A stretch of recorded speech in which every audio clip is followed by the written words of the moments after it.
Meu nome é Alenilton Santos da Silva Júnior, sou promotor titular da 7ª Promotoria Especializada de Imperatriz, responsável pela primeira da infância, Sistema Socioeducativo, e também estou respondendo pela 4ª Promotoria Especializada, que é a promotoria, dentre outras atribuições, cuida da proteção à pessoa idosa.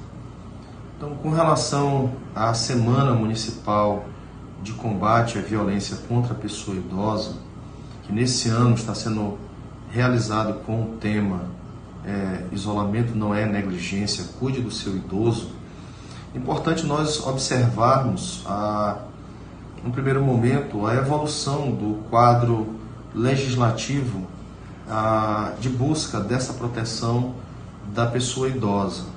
Na década de 80, nós tivemos um revés a um movimento que era conhecido como movimento de codificação, em que os códigos, à época, Código Civil, Código de Processo Civil, Código Comercial, eles buscavam tratar no seu bojo todos os aspectos relativos à vida e à sociedade. Entretanto, na década de 80, nós tivemos um movimento que foi um movimento de se buscar uma proteção especial a determinados grupos que, pelo histórico de violência verificado, a violência essa estrutural, sistemática, contra esses grupos, havia necessidade da edição e da criação de leis específicas. E assim nós fomos criando microsistemas de proteção. Nós temos, por exemplo, ainda no início da década de 90, a elaboração do Estatuto da Criança e do Adolescente, que é a Lei 8.069 de 1990. Nós tivemos ainda o Código de Defesa do Consumidor, e o que se buscava com esses diplomas legislativos era exatamente isso. Diante da necessidade de preservação do princípio da dignidade humana, de uma igualdade efetiva na sociedade, a lei deu, então, instrumentos específicos ao poder público para buscar essa proteção especial. E dentro desse movimento, inclusive, nós tivemos a elaboração e a edição do Estatuto do Idoso, que é a Lei 10.741 de 2003. Então, essa lei, ela surge num contexto em que, e não à toa, o princípio da dignidade humana e o princípio da igualdade são os vetores maiores da proteção ao idoso, uma vez que a sociedade percebeu que a proteção que era dispensada de forma genérica dentro de códigos não era suficiente. Era necessário elaborar diplomas legislativos que trouxessem uma proteção especial, inclusive à pessoa idosa. Então nós tivemos o Estatuto e a partir dali a construção de um microsistema de proteção ao idoso, e que em diversos casos se buscava, e atualmente isso já é pacífico nos nossos tribunais e no meio jurídico, um chamado diálogo de fontes.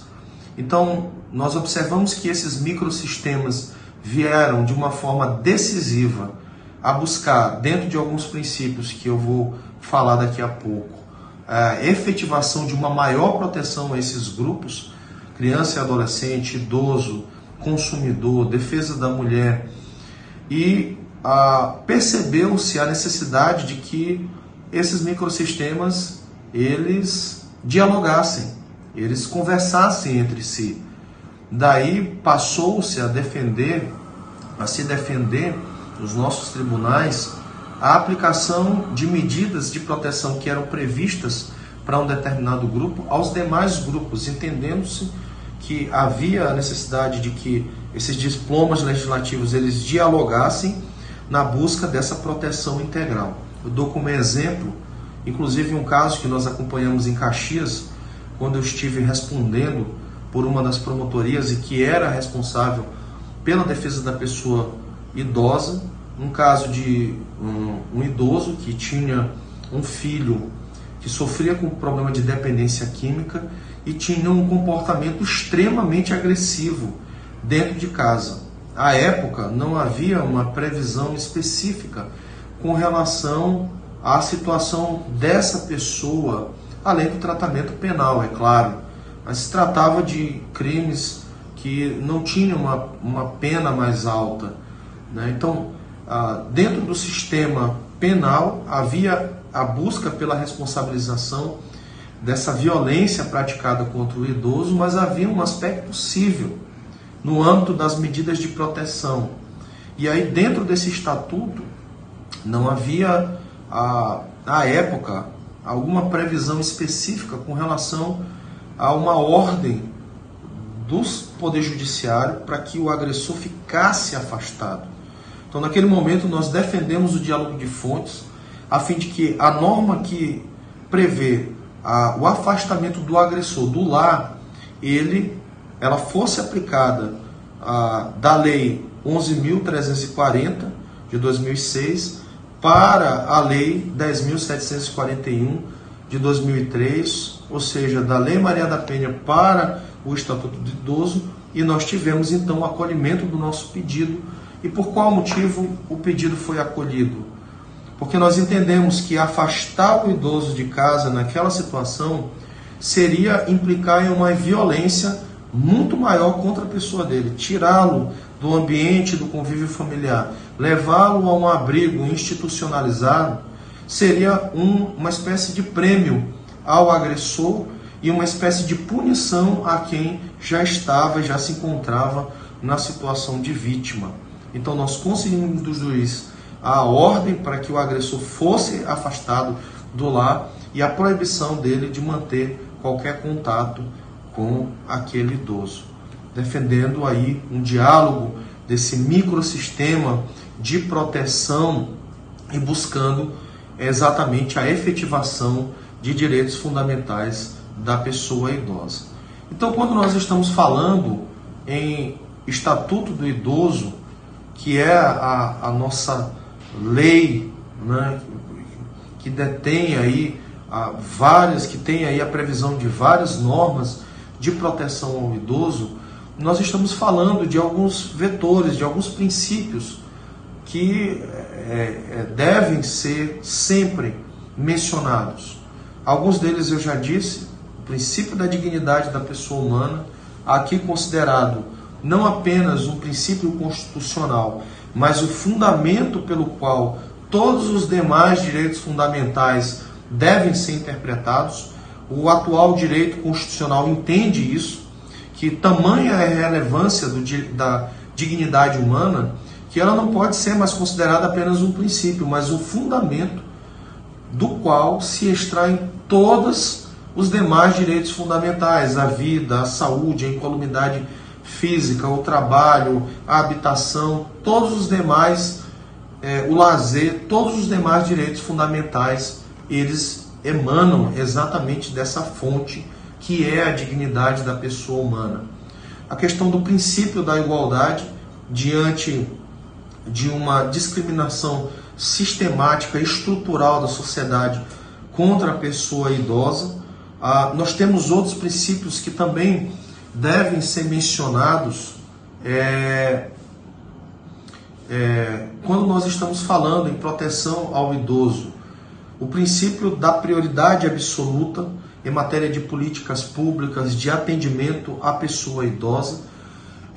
Tal é a sua relevância que hoje alguns autores já falam em super prioridade, ou seja, dentre os grupos prioritários, a defesa do idoso assumiria um protagonismo como uma super prioridade, ou seja, como princípios e normas e direitos e garantias que dentre os grupos prioritários assumiria um papel primordial na sua defesa, né? O princípio da prioridade absoluta, o princípio da proteção integral, porque está prevista a proteção do idoso nos mais diversos aspectos aí dos seus direitos fundamentais. Não se trata apenas da questão da segurança dele, mas nós estamos falando de todos os direitos que estão associados à dignidade humana e à vida, né? E que muitas vezes são sistematicamente violados. A convivência comunitária, a assistência da família, o respeito à sua condição como pessoa idosa. E um outro princípio que eu preciso destacar, e aqui falar um pouco sobre isso, que é o princípio da integração, né? É estabelecida uma rede de proteção ao idoso, e isso é importante que seja dito ainda dentro desse evento que é a Semana Municipal de Combate à Violência contra a Pessoa Idosa, e nesse tema ainda que é isolamento, não é negligência, proteja o seu idoso, é de que a lei ela estabeleceu uma rede de proteção.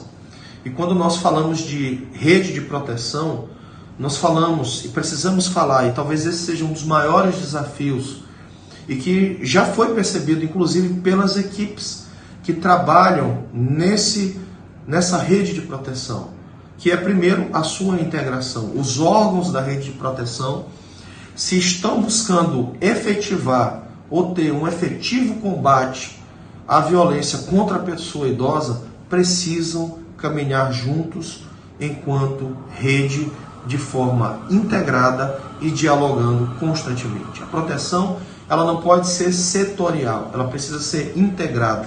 Os órgãos da rede precisam estar dialogando constantemente em como aprimorar os serviços e o trabalho que é feito no sentido dessa proteção.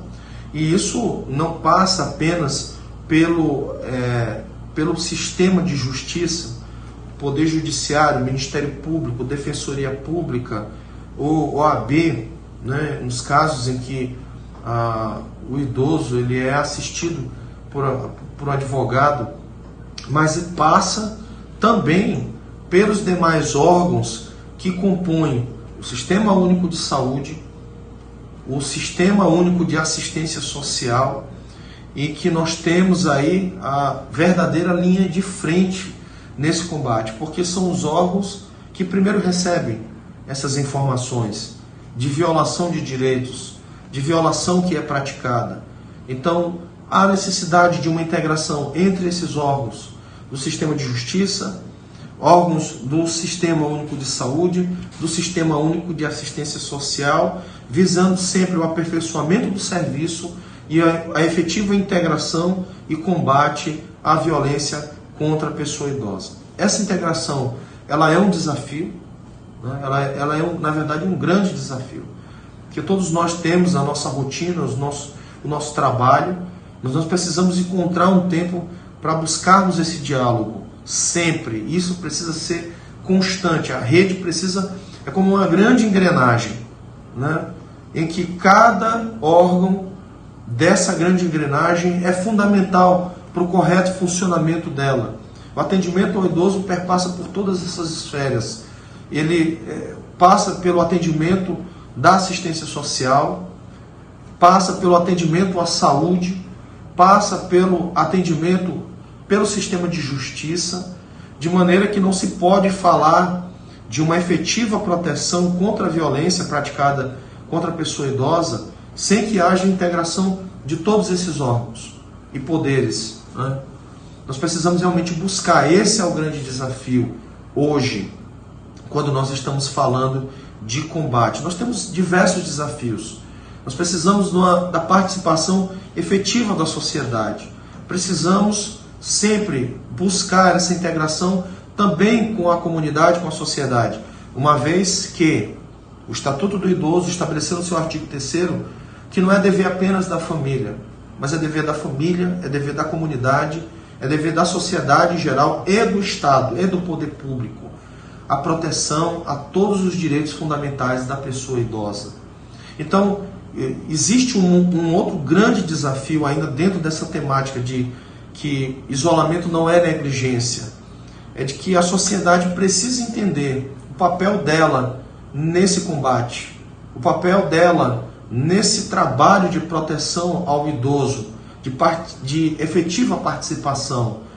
E da parte do poder público, temos que ter mais campanhas educativas falando sobre a necessidade de prevenção à violência contra o idoso, de se levar ao poder público o quanto antes, naqueles casos de violações de direitos que forem verificados, inclusive crimes contra a pessoa idosa, negligência, maus tratos, ameaça.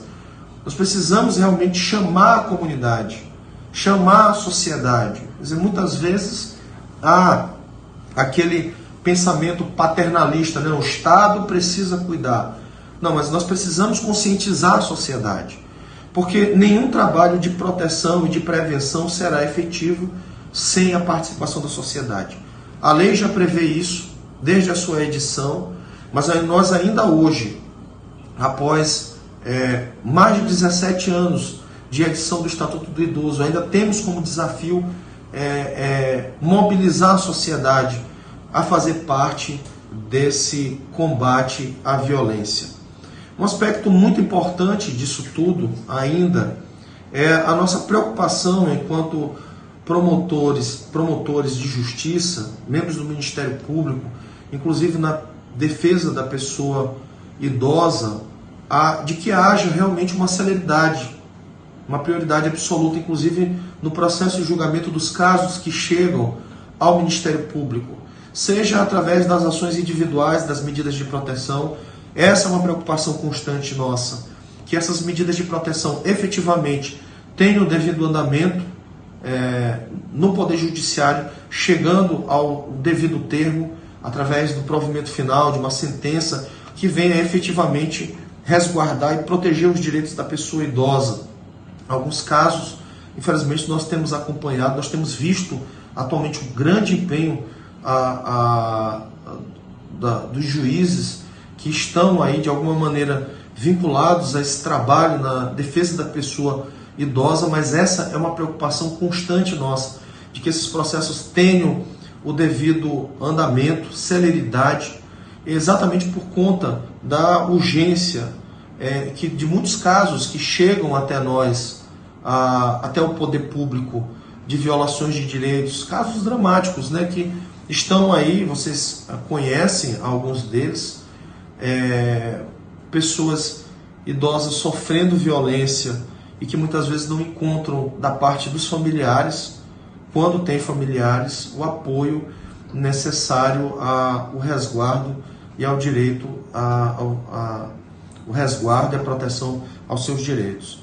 E nesse aspecto, o Ministério Público precisa assumir o papel, não só, e nós temos buscado isso, a integração com os órgãos da rede de proteção e com o sistema de justiça, nesse último aspecto, através das ações individuais de medidas de proteção ao idoso, que são medidas cautelares, que são buscadas do poder público, do poder judiciário, a fim de que se retire o idoso daquela situação de risco ou vulnerabilidade que ele se encontra. Nós temos várias medidas de proteção previstas pelo Estatuto, nós temos um leque amplo, inclusive no sentido de se adotar medidas que, muito embora não estejam expressamente previstas, mas devem ser adotadas pelo poder público em casos específicos. Ou seja, nós temos uma grande amplitude aí dessas medidas cautelares. Mas as medidas cautelares, elas têm íncita a questão da urgência, né? Falar em cautelaridade, falar em medidas de proteção, significa falar em urgência. Então nós temos, diante disso, o princípio da atualidade e o princípio da eventualidade. Nós precisamos que o poder público intervenha no momento da violação, no momento da vulnerabilidade, da situação de risco em que aquele idoso, aquela idosa se encontra. E nós precisamos ainda chegar a um termo a esses processos nos casos individuais, como dito, ou ainda nas ações civis públicas, em que nós estamos aí buscando, junto ao Poder Judiciário, decisões de alcance de toda a sociedade. Nós tivemos algumas decisões favoráveis, inclusive no primeiro semestre desse ano, com relação à adaptação de prédios públicos para atender pessoas com deficiência e também dentro da proteção da pessoa idosa, a melhoria do atendimento, ações civis públicas que foram movidas em função da questão do transporte coletivo, algumas, inclusive, muitas delas, inclusive, ajuizadas por Dr. Joaquim Júnior, que é o titular da 4ª especializada, e que nós conseguimos agora, junto ao Poder Judiciário, êxito nessas ações civis públicas, de maneira que o Ministério Público, então, se apresenta dentro dessa rede de proteção como um órgão e uma instituição que atua tanto extrajudicialmente, buscando aí conciliar os interesses, fazendo-se o encaminhamento aos órgãos da rede de proteção, buscando exatamente retirar esse idoso de uma situação de risco, de vulnerabilidade em que ele se encontra, mas também nós estamos atuando judicialmente, buscando no Poder Judiciário a resposta para essas demandas individuais e essas demandas coletivas. Então, o Ministério Público, nesse sentido, está de portas abertas a toda a sociedade para que nos procurem, assim como já vem ocorrendo, para denunciarem os casos de violência contra o idoso, para que o poder público então nós possamos adotar aí todas as medidas necessárias no resguardo à dignidade humana, à igualdade e a todos os direitos fundamentais da pessoa idosa. Então contem conosco, nós estamos aqui para contribuir e trabalhar enquanto rede sempre.